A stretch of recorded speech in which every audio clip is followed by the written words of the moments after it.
আসসালামু আলাইকুম। আমরা এখন আছি পয়তারপাড়া গ্রামে। এখানে 1.5 বিঘা ভুট্টার জমি। এই জমিতে মাসখানেক আগে আর কি আমাদের গাজী জিঙ্ক এবং গাজী এগ্রো পাওয়ার ব্যবহার করা হয়েছে। আমি মূলত এখন দেখাবো ভুট্টার গাছের জোর, মানে এত পরিমাণে একটা জোর আইছে যে ভুট্টার গাছে বলার বাইরে। এই যে দেখতে পাচ্ছেন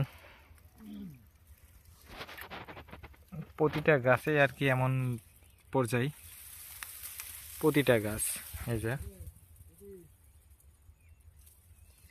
এই যে এটা জাকিরুল ভাইয়ের চাচাতো ভাইয়ের জমি আর কি।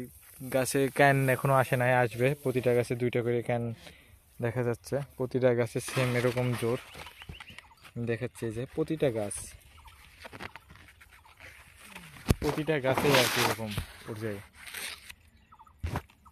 জমির মালিকের সাথে কথা বলছে, জমির মালিক তো অনেক খুশি। প্রতিটা জায়গায় প্রতিটা গাছ একই রকম, একই জোর।